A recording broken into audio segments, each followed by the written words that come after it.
Hello, my name is Jasmine.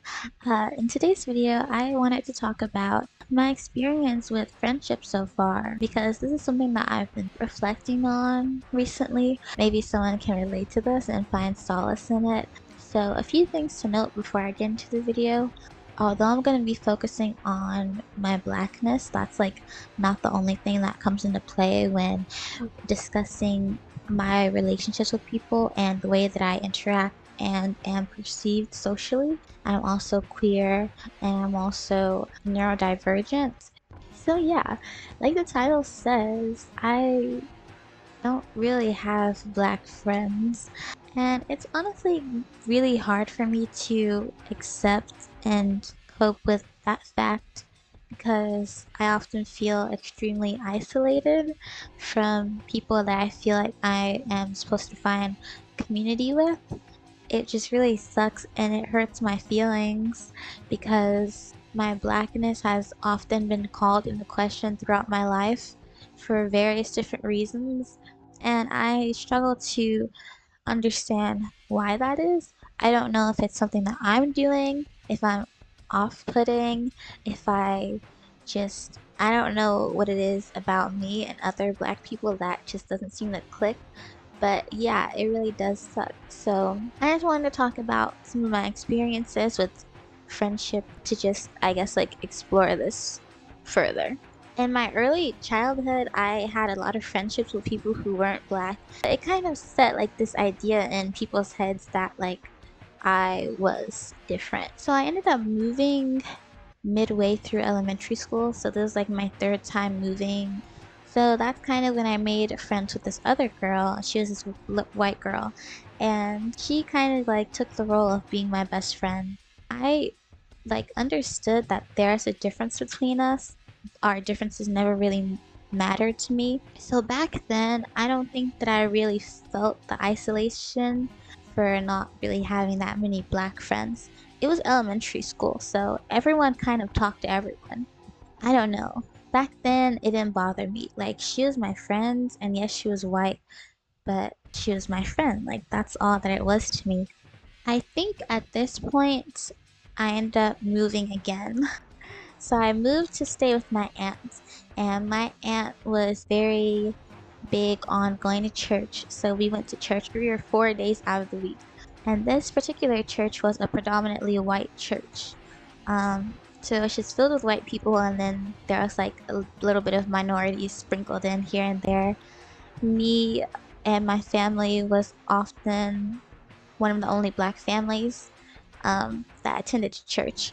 I started to really feel other when I came into this space because it was like such a stark difference. Like I was used to being surrounded by a bunch of black people and a bunch of Hispanic people, but these were white people. Very southern, very country white people who were surrounded by white people all the time, drove hours into the city to come to this particular church. And it was just like a culture shock. Like it was such a stark difference in what I was used to being around. Besides my other family members who went to the church, like I was one of the only black kids there. So it was kind of hard for me to make friends with other people there because they tended to be friends with basically everyone else other than me. So I remember one day, I was sitting in one of the pews. I think it was during a choir practice. The pastor told his daughter, kind of like commanded her to be my friend. So we started hanging out for a while. And I think this is where I like noticed the shift in the friendship dynamics because it wasn't like, oh, we just played around. She kind of like bossed me around. She would kind of just tell me to go to follow her places and to help her do things. I was obviously being the more submissive one in this role, and with historical context and stuff, it doesn't make me feel very good. We were children at the time, so us both falling into these roles, I think she was just bossy little girl, but there was a pattern in this church, I guess I should say. Another reason that I felt so othered in this church was just a lot of the comments that I would get all the time. My aunt was kind of like rising up in the ranks of the hierarchy. She went from just being like a visitor to a member of the church. And then from there, she started going to like outreaches and she joined the choir. Because of the politics of it all, if she was mingling and making herself become popular, her family had to do the same thing. So I would go around mingling with the other people in the church, letting them kiss me, hugging them, shaking their hands. It always made me feel extremely uncomfortable, but I was a kid and I was doing what I was told. And often while I was going around doing these things, people tell me things like, "Oh my god, you're just so articulate." It was extremely odd to me. I felt very patronized all the time. I would also get a lot of people who would comment on my hair a lot, always putting their hands in my hair. They didn't ask, obviously. So I think it was like at this time when I really started to realize how comforting it was to be around people who could relate to you in terms of race and culture. So, like I mentioned earlier, I was often one of the only black families at this church. These people would often leave me. I don't want to say leave me, that sounds extremely selfish. Like, it wasn't revolving around me, obviously, but they would leave the church, I guess I should say. And so I would be back to square one. I was running behind this little white girl who's telling me what to do, or I would have other white kids who would come up to me, but it was because they are being forced to. That was up until some of my last years going to this church. There's this girl who befriended me. So she was also a white girl, and she just felt like this light to me. Like, if everything felt easy with her and nothing really seemed forced. So I was extremely happy to have like a friend that felt like a true friend again. We clicked, and I don't know what it was. We were extremely different. She was like a tomboy. She was kind of quiet. She was like reserved. She really liked the outdoors. She lived on a farm. At this point, I was kind of girly. I was like from the city in every sense of the word. We are just like complete opposites. After being in that church for so long, it was like so hard not to look at these people's races because we were so different and they were treating me so differently. And I kind of felt that ease that I felt again when I was like in elementary school. I wasn't hung up on her race. It's like that didn't really matter to me as much anymore. But then one day at summer camp, that bubble kind of popped and I was kind of snapped back into reality. I guess at like this point it's kind of important to note I romanticized our relationship and I think I romanticized her. I just like was completely enthralled by all that she was. So obviously there are some underlying feelings there. We had free time. I think we had just gotten out of a service. So she was playing in this sand pit and I was sitting on the sidelines and I was watching her. I'm looking at her, but I'm not really seeing anything that's actually happening because I'm just like in my head, like dreaming. And all of a sudden, I just hear her screaming. She's kind of just like looking around frantically. She's yelling out for help. I'm like, what the heck? So she raises her hand up, and I see what happened. One of her fingers, it's bent backwards. No, before I can even move, I just see crowds of people just running up to her because everyone's hearing her. So the youth pastor comes, she sees what happens, and they're like taking her out of the sand pit to go to the resident nurse. So then the youth pastor, she turns around to me and she's like screaming in my face. And she says something that has always stuck to me even now. So she tells me, "You are supposed to be taking care of her." And I felt a lot of emotions in that moment.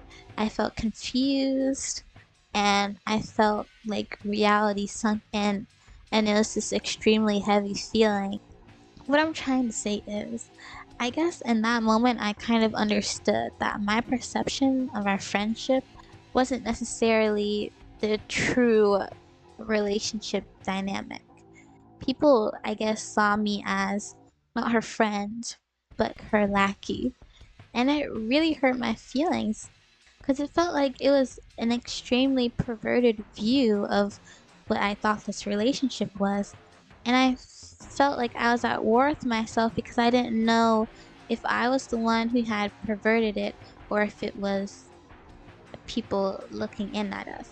And I say people, but that may be an unfair generalization, but it just caused me to wonder because this was a pattern that I saw happening now, and I was reminded that, this wasn't just a friendship because it was with a black girl and a white girl.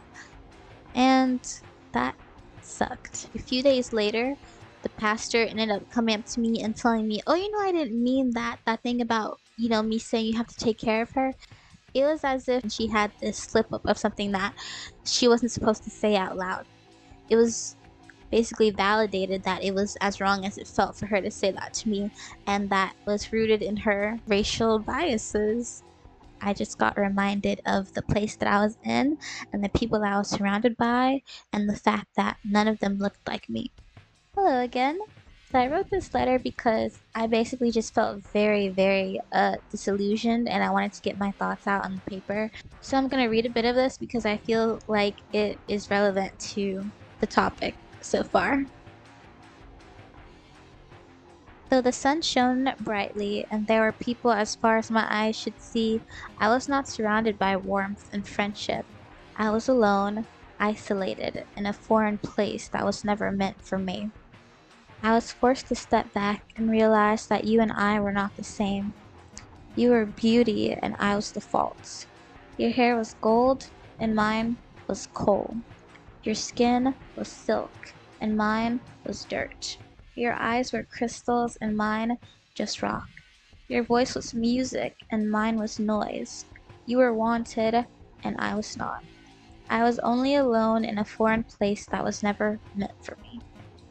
Okay, so I've talked a bit about friendships that I've had with non-black people. I should also talk about some friendships that I had with black people around this time period as well. Fast forward like a year or so, I moved again. I was staying with my friend. I loved staying there because I was hanging out with other black people. I finally started to feel like a sense of community. But I did still feel a bit of isolation, just in the fact that I was kind of constantly reminded that I was different than them. I dressed weird, I spoke weird, I was into weird things. So they never really isolated me because of it, but they did not let me forget that I was different than them. I wasn't being othered because of my race this time, but it felt like there was this wall in between me and the people I was around.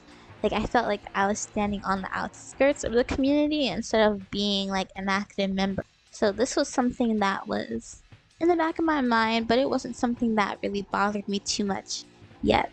I started to realize a pattern between the black people who I would befriend. We just didn't click. This othering was like on the bias of like things that are like integral to black American culture, the religion, the views about gender and sexuality, views on mental health. It felt like it was more than just the superficial, "Oh, you don't listen to the music that I listen to, you don't wear the brands that I wear," but it was like, "You don't believe the things that I believe." I started to feel as if like they weren't viewing me as black. So this was a belief that kind of was validated as I went through high school. So at this point, I was just craving like the validation and community of black people. I really wanted more than anything to fit in. And I think that was like even apparent in the way that I was like presenting back then. Like, I don't know, I might put some pictures in. So I found a really funny example of this.